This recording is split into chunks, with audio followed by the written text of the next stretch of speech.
তাহলে শাকিব খান ফেরত দিয়ে দিচ্ছেন অগ্রিম নেওয়া পারিশ্রমিক। কাহিনী কি সেটা জানাচ্ছি।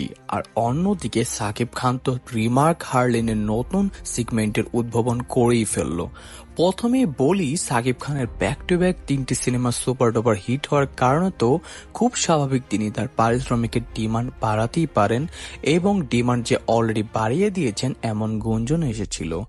তবে এখন জাগো নিউজের একটা খবর থেকে জানা যায় যে শাকিব খান তার পারিশ্রমিক এমন পর্যায়ে বাড়িয়েছেন যে এখন প্রযোজক এবং নির্মাতারাও হিমশিম খাচ্ছেন। সেই রিপোর্ট থেকে বলা হয়, শাকিব খান এখন নতুন ছবির জন্য দাবি করছেন 2.5 কোটি টাকা পারিশ্রমিক, এবং কয়েকজন নির্মাতারা গণমাধ্যমে এটাও জানিয়েছেন শাকিব খানকে নিয়ে আগে তারা 40 থেকে 50 লাখ টাকা কাজ করত, কিন্তু এখন তিনি চাচ্ছেন 2.5 কোটি টাকা পারিশ্রমিক। এবং তাদের কথা হচ্ছে 1 কোটি টাকা চাইলেও তো হতো, কিন্তু 2.5 কোটি টাকা চাওয়া তো অস্বাভাবিক ব্যাপার, এই টাকা তো তুলে আনা অসম্ভব। এবং এখন এটাও জানা যাচ্ছে যে যেসব প্রযোজকরা বা নির্মাতারা এই পারিশ্রমিকের ভিত্তিতে কাজ করবে না তাদেরকে নাকি এখন শাকিব খান অগ্রিম নেওয়া যে পারিশ্রমিক ছিল সেটাও ফেরত দিয়ে দিচ্ছেন।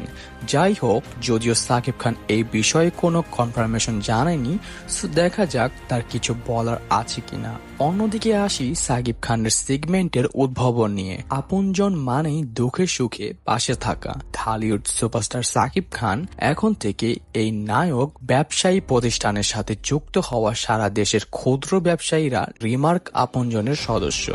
যে খবরটি সবাইকে জানাতে আয়োজিত হয় এক সংবাদ সম্মেলনে, যেখানে উপস্থিত ছিলেন পরিমণি, বিদ্যা সিনহা মিম, পূজা চেরি এবং দিঘির মতো তারকারাও।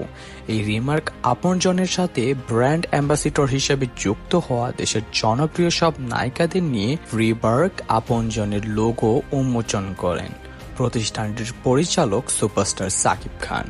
তিনি জানান, দেশের প্রান্তিক ক্ষুদ্র ব্যবসায়ী যারা রিমার্ক আপনজনের সাথে যুক্ত হবে তারা পাবে দেশের নানা রকম সুযোগ সুবিধা। যত টাকা লগ্নি করবে তত টাকাই আর্থিক সহায়তা সহ নিজের পরিবারের বিতন্তের সময়ও রিমার্ক আপনজনের সাথে পাবেন ক্ষুদ্র ব্যবসায়ীরা।